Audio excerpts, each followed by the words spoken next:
How's it going, guys? Wanted to give you an update on the Motorola RAZR 5G and my usage with it. And it's been pretty fun. I have to say, foldables are definitely the future. And I personally, so far, I really like the smaller foldables like this, just because I'm getting to the point where I love having a small phone. And the small screen here is it's really fun to use. I really enjoy using the camera back here because you get to use the main 32 megapixel camera as a front camera. There are some things that I believe can be updated with this. Hopefully, I know it's just gonna keep getting better and better. Motorola kind of skipped a year with the foldables, so they did not release one this year.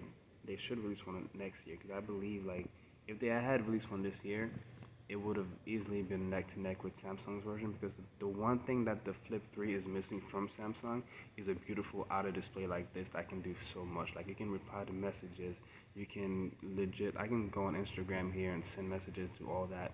The only downside on Instagram that you can't do is like if you wanna, let's see if I can show it to you here.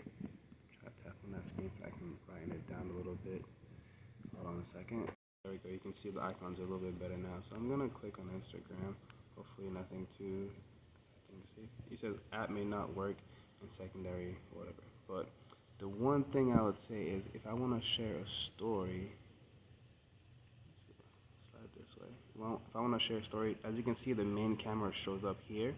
But when you record a story from this screen, it's not gonna be the best. First of all, if you switch to, oh, okay, look, see, that's what I'm talking about. Looks like things have gotten better. The last time I did this, when I switched different filters, it did not show up. Now I did share in a story and I tagged Motorola about this issue. Maybe they heard me and they've updated it. But this is awesome. So let's see if I can actually click. There we go. So as you can see, there's updates here, and I'm gonna go ahead and save this. I'm gonna save that picture. I'm gonna see what the quality of it looks like, and I'm going to, and as you can see, you can send it, and you can share it to your story just like that. Done. Let's try one more time. This time I'm gonna do a video. Now what I've noticed before is that like when you do use a filter, the quality is not as good. Like if I was to open up the phone, record a video, the quality is just amazing. Like it uses the 32 megapixel camera, but when I'm using the small screen and still using my main camera, the quality is subpar. Like it's pixelated, it's much smaller, different aspect ratio, and all that. I do believe they can update this by updating the app. So I'm gonna record here. I'm gonna hold it down. As you can see, I'm recording. This is awesome. Right now I'm using a 32 megapixel camera to record myself and to share Instagram story. And look how small this is. Like, you know, I've done a lot of vlogging of phones and you're holding the phone for a while. And if the phone is heavy, the phone is big, your hand gets uncomfortable. But when you have something like this, it's so light. So now the next thing to see is this gonna be good quality. Let's put the volume up. Let's see if we can hear. Right now I'm using a 32 megapixel camera to record myself and to share Instagram story. And look how small this is. Like, you know, I've done a lot of vlogging of phones and you're holding the phone looking for a while. Pretty good on my end. And if the phone is heavy, I'm holding it down. As you can see, I'm recording. As you can see, like, I'm gonna share it to my story. As you can see, you can never do this on the Samsung phone. And yes, the Samsung has better cameras, the Samsung has better specs and everything like that, but this truly shows me like the power of a foldable. Let's go.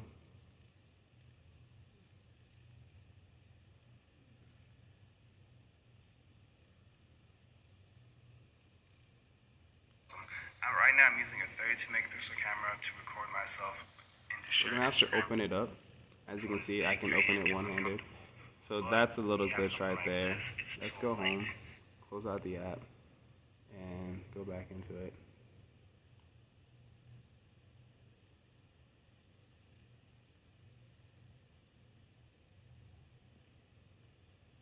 So as you can see, it's a little pixelated. It's not the best quality. So that's really the next update that they can fix. As you can see now I'm able to use different filters on the small screen, which is nice. So the next thing that they have to update is the quality. I'm gonna show you right now. Let's go back.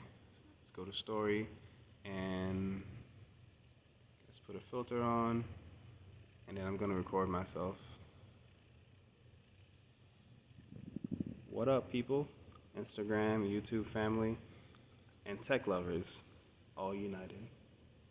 People, Instagram, YouTube family, and tech lovers. You see that? You see that difference? People, Instagram, YouTube family. That's a big difference. And tech lovers. You see the whole screen. I'm gonna share it to my story. That way I can show y'all like the difference.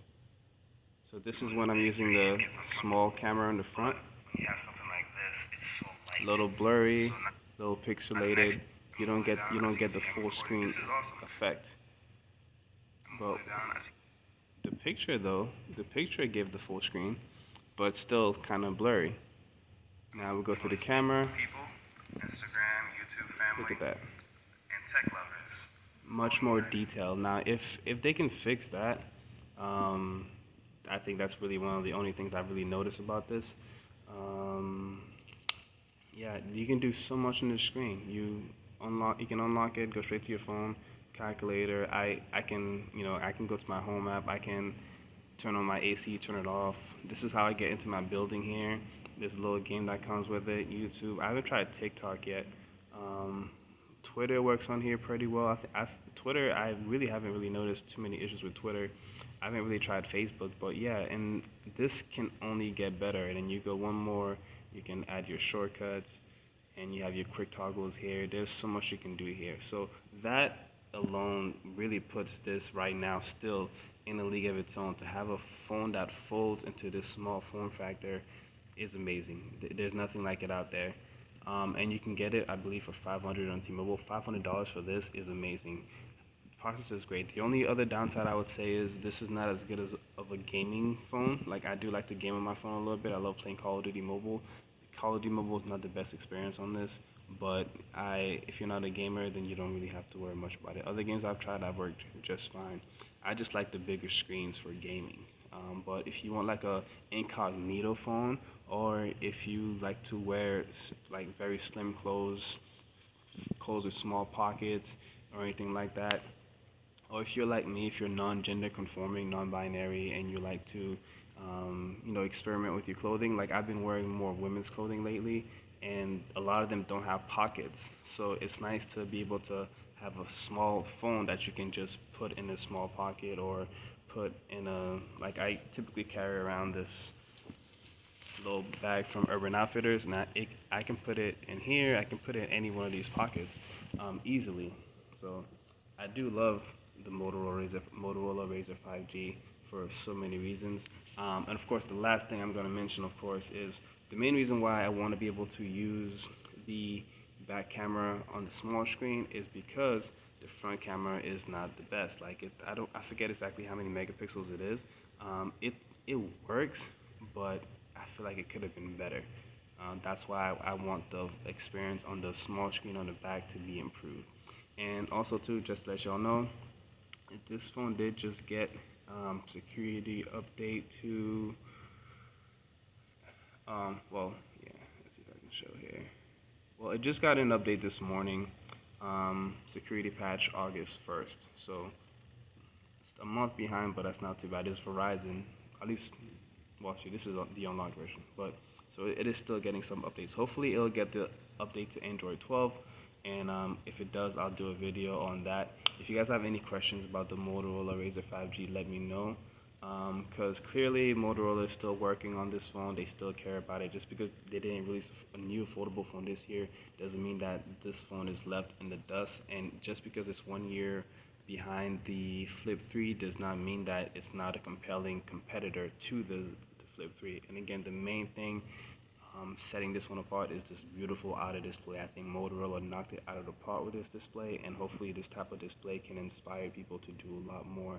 I think flip phones just really redefined the smartphone genre, and I can't wait for Apple to hop on this flip phone thing. And I know Google is about to release their flip phones as well, so we'll see how it goes. I'll see you guys on the next one. Peace. And don't forget to like and subscribe.